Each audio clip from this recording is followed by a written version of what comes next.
The burning cage. The monitoring station orbited at the edge of the Sol system exclusion zone, its sensors permanently fixed on the blue-green world trapped behind the shimmer of the containment field. Director Calax of the Galactic Council observed the readings with his 4 eyes, each independently tracking different data streams. For 300 cycles, this had been his post, watching humanity burn through resources, build impossible structures, and somehow thrive in their cosmic prison. The containment field pulsed with a rhythmic energy that had grown stronger over the decades. Behind it, Earth's atmosphere glowed with the light of 1,000 cities.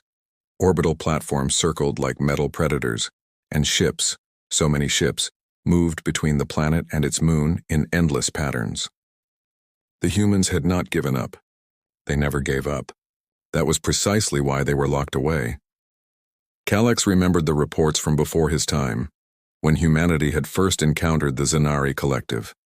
The Zanari had been harvesting pre-spaceflight civilizations for centuries, using their advanced technology to capture entire populations for labor. It was distasteful, yes, but the Council moved slowly on such matters. Proper channels existed. Investigations took time. The Zanari were valuable trade partners, after all. Humanity had discovered the Zanari operation by accident, a deep space probe detecting unusual energy signatures from what should have been an empty system. When human scouts investigated, they found 3 primitive worlds being systematically stripped of their populations, children torn from families, entire cities emptied. The scouts sent one message back to Earth before engaging: not on our watch. What followed was not a war by Council standards. Wars had rules, declarations, proper procedures. Humanity simply appeared in Zanari space with retrofitted mining vessels turned into warships, cargo haulers packed with weapons, and passenger liners converted into assault carriers. They hit 17 Zanari processing centers in a single coordinated strike. No warnings, no negotiations, just liberation. The Council peacekeepers arrived to find the Zanari slave trade in ruins and millions of freed beings being transported to safe worlds. Humanity had already established defensive perimeters around 3 recovering civilizations. When ordered to stand down, the human commander, a woman named Sarah Chen, had transmitted a simple reply: "Make us." They did eventually. It took the combined fleets of 12 Council species and hundreds of thousands of casualties. Even then, humanity had not truly lost. They had simply bought enough time for every enslaved being to escape Zanari control. As Council forces finally overwhelmed the last human defensive position, Sarah Chen sent one final message: worth it. The Council had been terrified. Here was a species that acted on moral impulse rather than political calculation, that would sacrifice everything for beings they had never met, that could not be controlled through traditional diplomatic pressure. The containment field went up within a cycle. 300 years had passed since Calax's subordinate, a nervous Mallory named Vrex, interrupted his reminiscence. "Director, we're receiving priority alerts from Council Central. Something has emerged from the void between galaxies." The holographic displays shifted to show long-range sensor data. Ships, if they could be called that, were entering Council space. They looked like crystalline nightmares, angular and wrong, defying standard design principles. Where they passed, stars dimmed. Planets went silent. "The voidlings," Calax breathed, recognizing the configuration from ancient warnings. They were supposed to be legend. "7th Fleet is moving to intercept," Vrex reported, his voice trembling. Calax watched as the pride of the Council Navy, 500 ships strong, engaged the voidling swarm. The battle lasted 17 minutes. When it ended, only debris remained of the Council fleet.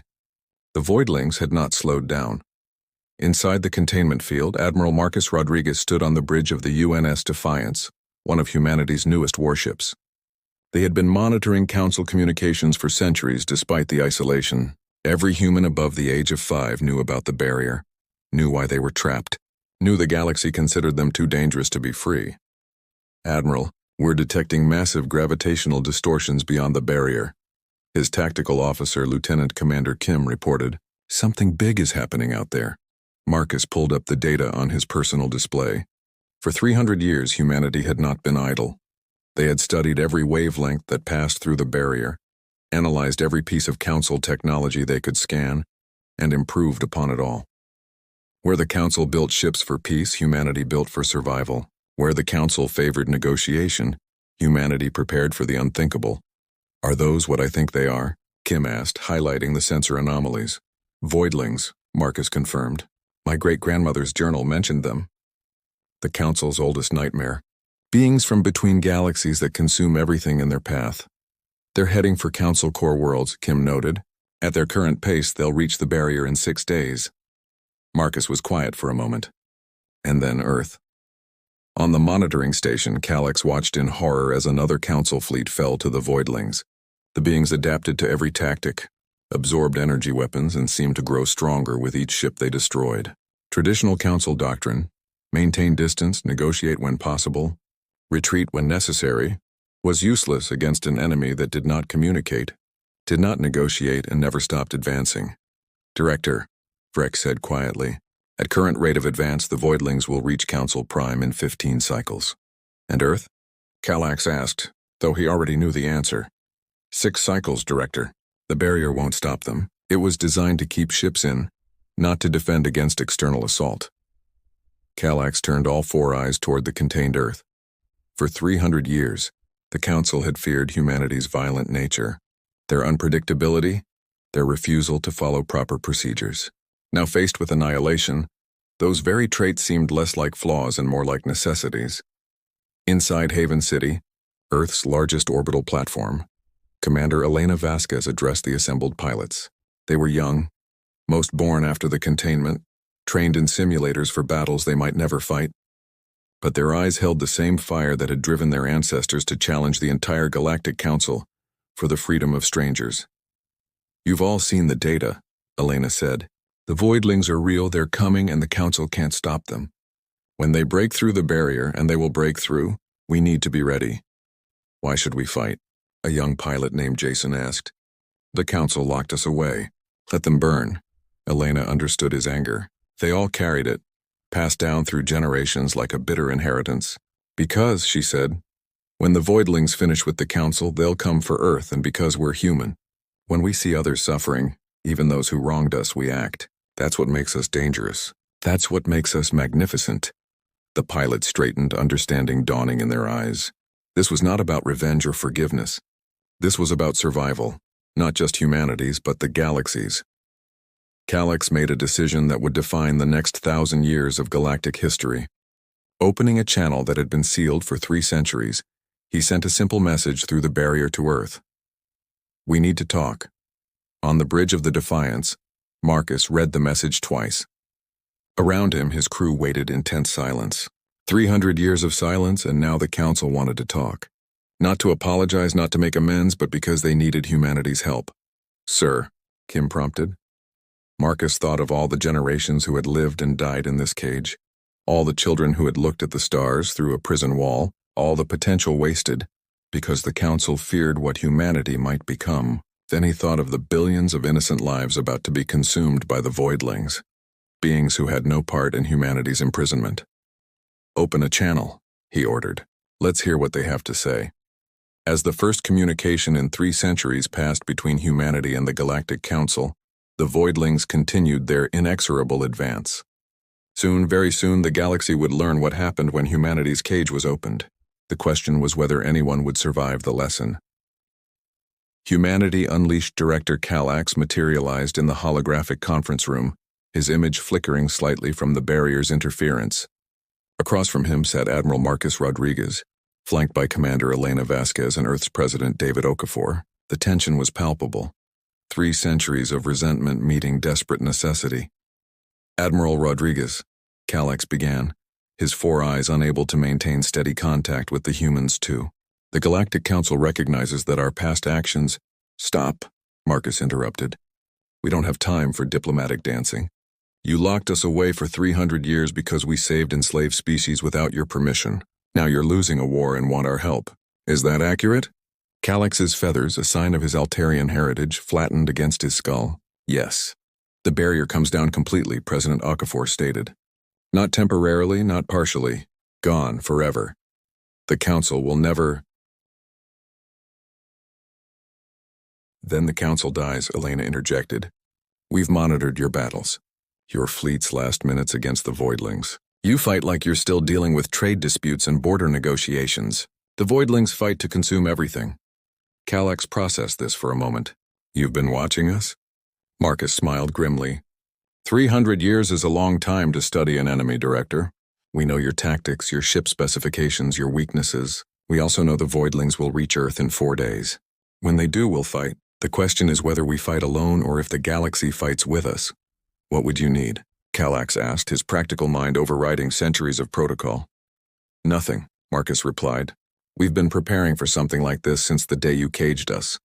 We don't need your ships or your weapons. We just need you to drop the barrier and stay out of our way. And after? If you defeat the Voidlings? Then we discuss humanity's place in the galaxy as equals, President Okafor said. Not as prisoners, not as servants, but as full members of the galactic community with all rights and responsibilities that entails. Calax knew he didn't have the authority to make such promises, but he also knew the Council had perhaps hours, not days, to decide. Another fleet had just gone dark. I'll need to convene an emergency session. You have 1 hour, Marcus said. After that, we defend Earth with or without your agreement. And Director? If the barrier is still up when the Voidlings arrive, we'll assume the Council chose extinction over cooperation. The connection ended. Calax immediately opened channels to every Council member, overriding their various activities with emergency protocols not used in a millennium. As he prepared to make the case for humanity's freedom, reports flooded in of another system falling silent. Inside the barrier, humanity mobilized like nothing the galaxy had ever seen. Ships that had been hidden in asteroid bases, lunar caverns, and orbital shipyards began to power up. These were not the retrofitted civilian vessels of 3 centuries ago. These were purpose-built warships, designed by a species that understood conflict at a fundamental level. Lieutenant Commander Kim stood in the fighter bay of the Defiance, addressing his squadron. Remember your training. The Voidlings adapt to energy weapons after prolonged exposure, so we rotate attack patterns. Kinetic weapons, plasma bursts, then antimatter torpedoes. Keep them guessing.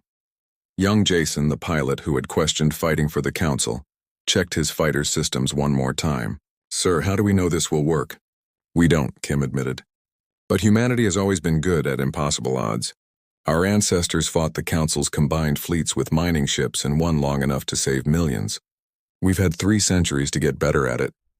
In the Council chambers, the debate was fierce but brief. Ambassador Thrawn of the Vegan Confederacy argued against releasing humanity, citing their unpredictable nature.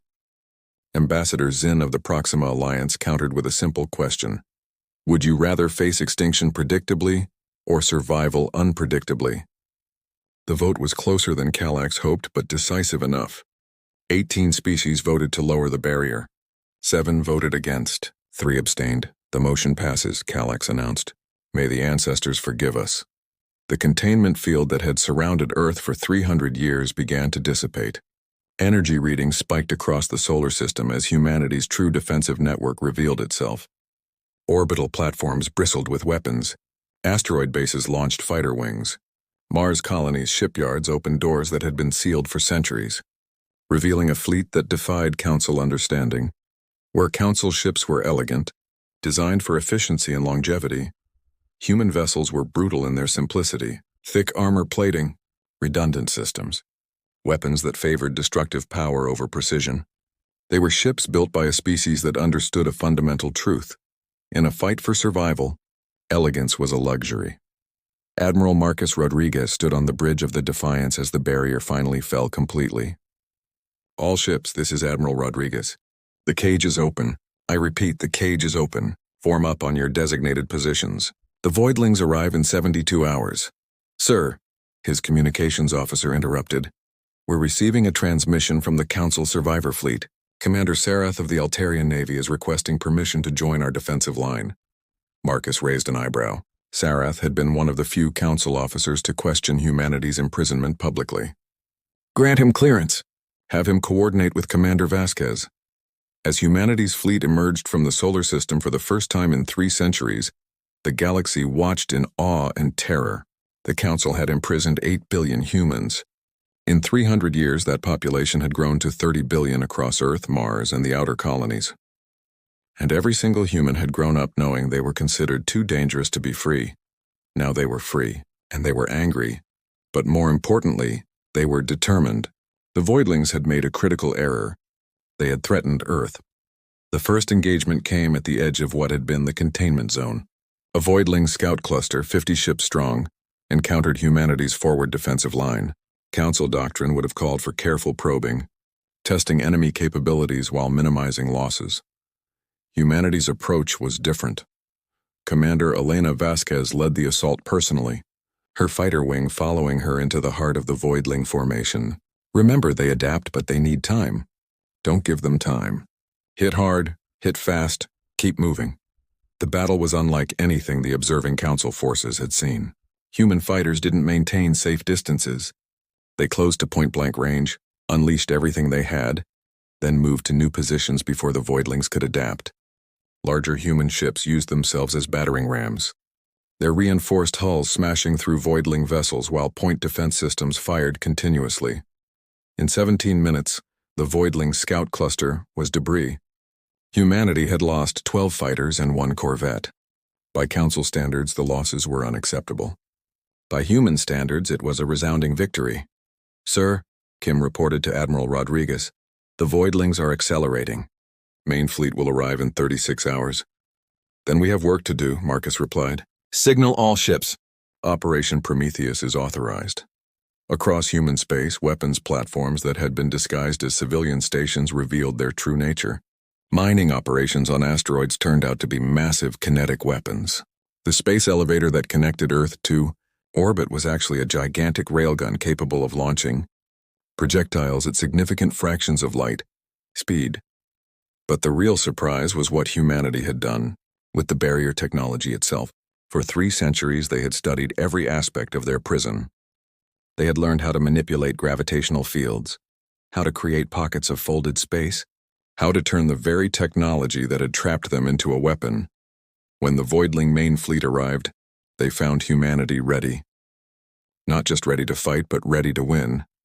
The battle would be remembered for millennia as the day the galaxy learned why humans had been locked away, and why that had been a mistake. As the Voidling fleet approached Earth, expecting another easy conquest, they encountered something they had never faced before, a species that had been preparing for this moment for 300 years, a species that had turned imprisonment into opportunity, isolation into innovation, and oppression into determination, a species that was about to show the galaxy what humanity unleashed truly meant.